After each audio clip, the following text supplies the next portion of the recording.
Let's be real. Pretty much every company on the planet is asking the exact same question right now. How do we make an AI understand us? I'm not talking about the generic stuff it learned from the internet. I mean, our secret sauce, our private documents, our proprietary code, our unique way of doing things. Well, how do you actually pull that off? Let's dive in and unpack a practical guide for making that happen. All right, here's the journey we're about to go on. First, we'll nail down the core problem, why AI has this custom knowledge gap. Then, we're going to face the big scary dragon in the room, the high cost of training. After that, we'll get into the really cool stuff, the clever hacks that make it all possible. We'll cover the secret sauce of data prep, see the incredible payoff, and wrap it all up with a practical guide you can actually use. So, here's the fundamental issue. These huge models like Llama 2, they're trained on, well, basically the entire public internet. They know about Shakespeare, they can write Python code, but they have zero clue what your internal project, let's call it Project Aeon, is. They're a genius for sure, but a genius with a very specific kind of amnesia about everything that makes your business, well, your business. And this, right here, is the multi-million-dollar question, isn't it? How do we bridge that gap? How do you take all that secret knowledge locked away in your company's servers and effectively transfer it into the brain of a large language model? Well, it turns out there are really two main roads you can go down. Okay, so path number one is something called Retrieval Augmented Generation, or RAG. The best way to think about this is like giving the AI an open book test. It gets a question, it quickly looks up the answer in a database you've given it, and then it formulates a response. It's fast, it works, but its answers are only ever as good as the documents it can find. Path number two is fine-tuning. This is way different. This is like sending the AI to college to get a degree in your company. You are actually training the model, updating its internal knowledge with your data. It feels way more powerful and custom, but as you can see, it comes with a historically high price tag. And that cost, man, it is a huge barrier. Let's talk about that resource dragon you have to slay before you can get to the treasure. I'm talking about the absolutely insane demand for computing power. Take a look at this number, 28 gigabytes. That is the amount of GPU memory you need just to load a relatively small 7 billion parameter model like Llama 2. To put that in perspective, most top-of-the-line consumer gaming graphics cards have, maybe 16 or 24 gigs? We're already out of our league. And here is the real kicker. That 28 gigs, that's just the price of admission. That's just to get the model sitting there in memory, ready to go. The actual training process that creates all this other stuff, gradients, optimizer states, activations, which are basically the model's scratch pad as it's learning.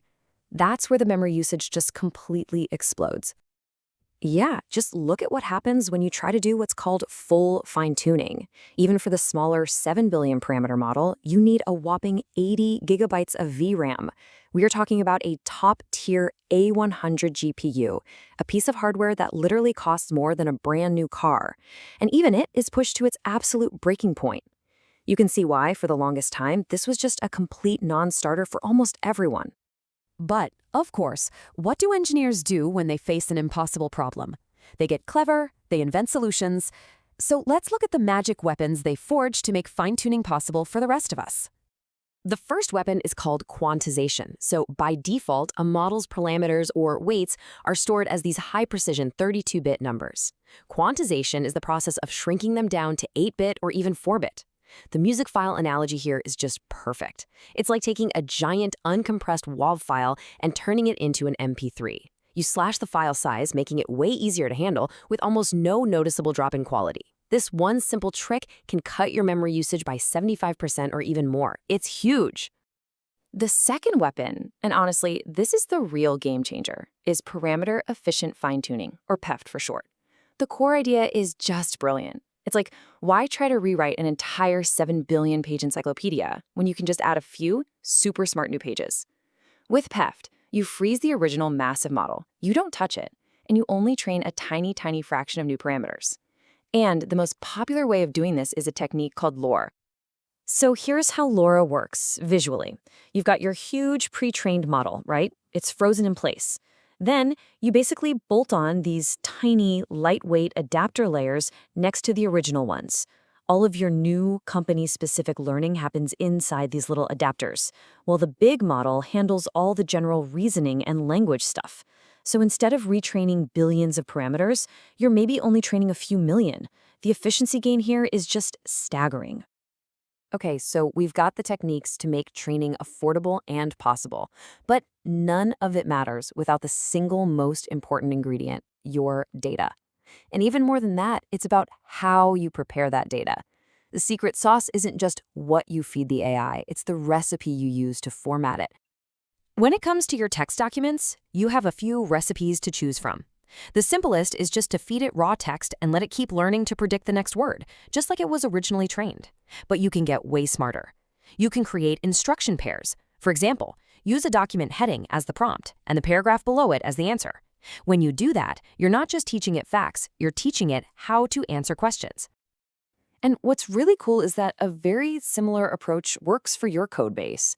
You could pair a function with an AI-generated summary of what that function does, or you can use all the hard work your developers have already done. Use their comments and doc strings as the structured data. Or, yeah, you can just treat the whole code base as raw text. Each recipe teaches the model something a little different. Okay, we've talked theory, costs, hacks, and recipes. Enough talk. Does any of this actually work? Let's get to the most important part, the results. After all this effort, did the model actually learn anything new about our business? And the answer is a resounding yes. Seriously, this slide right here is the aha moment of this whole thing. Before fine-tuning, you ask the base Llama 2 model about ion, and it just makes something up. It hallucinates an answer about some blockchain thing. But after being fine-tuned on the company's private documents, boom, it knows exactly what ion is. It learned brand new, confidential, secret information. It worked.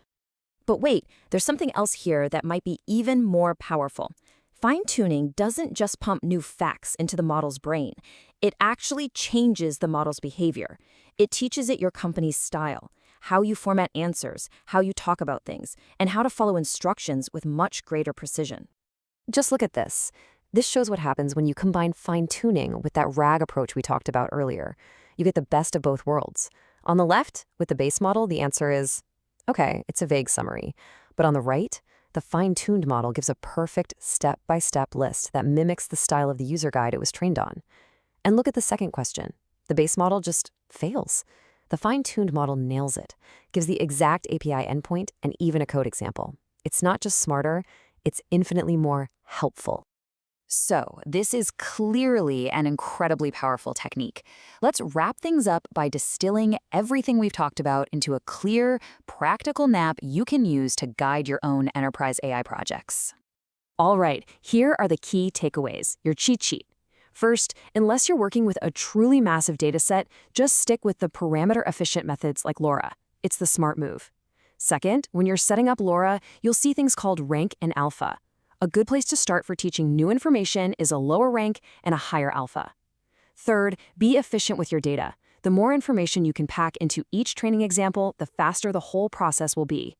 And finally, watch your batch size. That's how much data you process at once. Bigger is faster, but it uses more memory, so you've got to find that sweet spot. So, by combining these smart efficiency hacks with well-prepared data, fine-tuning is just not some far-off dream for giant tech companies anymore.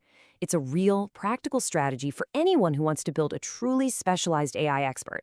And that leaves us with one final, exciting question. What will you teach your AI?